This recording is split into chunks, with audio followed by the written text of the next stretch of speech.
जी अस्सलाम वालेकुम। आसिफ भाई, आपने एडवांस बुकिंग किया था फ्रॉम कतर से।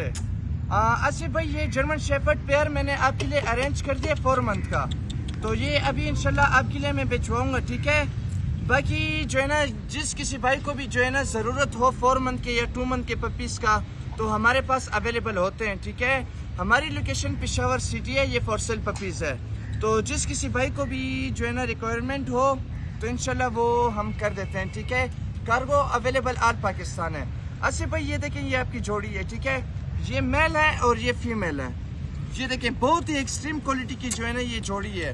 ये अभी इंशाल्लाह मैं भिजवाऊंगा आपकी तरफ।